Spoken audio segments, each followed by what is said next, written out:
Is your child waking up at night because they are hungry and need to eat, or are they waking up because it's habit and that they are eating to fall back asleep?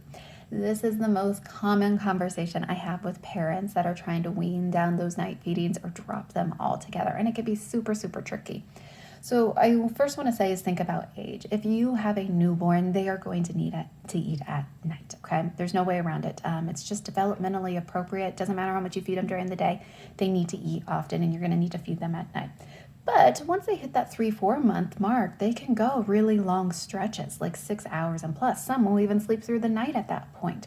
So there are other things that you can do, even if they're in the newborn stage, to help promote those long stretches of sleep and eventually drop them altogether when they are ready.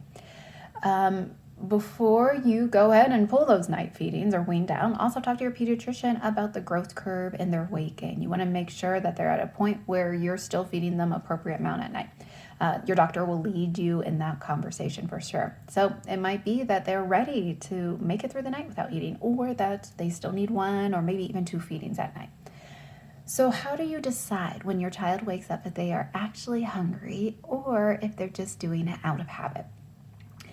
I say pay attention to the actual feeding, all right? If your child is not taking a full feeding during those night feedings, they're maybe pacifying, or they do take a full feeding, but it takes forever where they're eating and then they're kind of drifting off and stop, and then they're eating again and they finally get through the whole bottle, their full nursing session.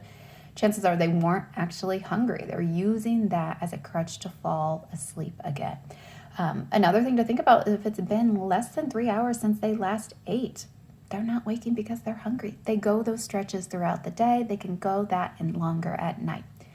So you're deciding now, yeah, that sounds like my kid. My kid is actually using this eating as a way to fall back asleep. It's an eat-sleep association, and it's very, very common. What can you do? The first thing you can do is make sure that they're eating the right amount during the day, like I talked about before. So they're taking full feedings every time and at the appropriate amount of time. So newborns, every 2 to 3 hours during the day.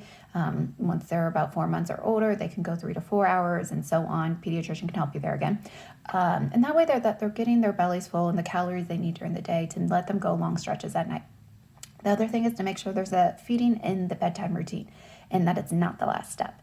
Last step, you have a higher chance that they're going to fall asleep while eating, and then when they wake up at night, they're going to be like, oh, I only know how to get back to sleep if I'm eating. So put it in an earlier step that their belly is full and they can make that long stretch. All right, so you've done those things, and now it's nighttime, and they woke up, and it's been 3 hours or more since they ate. The first thing you're going to do is wait.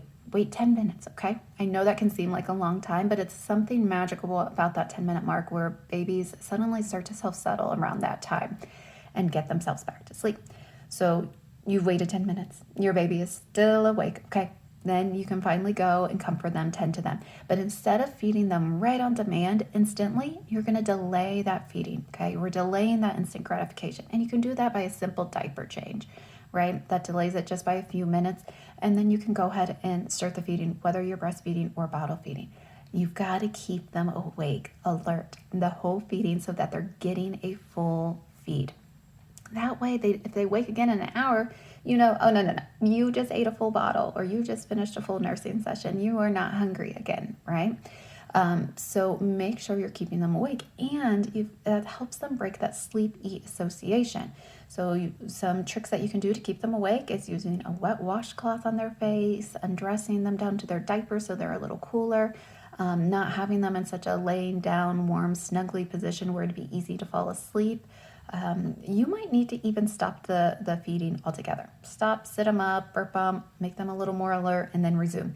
If they begin pacifying or stop and drifting off on their own a second time, then you call it. You're done, okay? They're not actually hungry. They're using that to fall back asleep. So you lay them down awake. That is the goal, right? They need to learn to fall asleep on their own so that way they're not relying on this eating to get back to sleep. I know that can be extremely challenging. If it wasn't, then everybody would have their child sleeping through the night, no problem at all. I've worked with so many parents on this to get their kiddos sleeping. This is the most common thing that I help parents with and write plans and add support for. So I would love to help you do that too and get your kiddos sleeping to whatever your sleep goal is, whether that is sleeping through the night, whether that is down to just 2 to 1 night feedings, or, in a combination of falling asleep on their own and getting themselves back to sleep for naps and nighttime sleep. All you need to do is reach out with the DM and we'll go from there. Okay? Thank you. I hope this was helpful.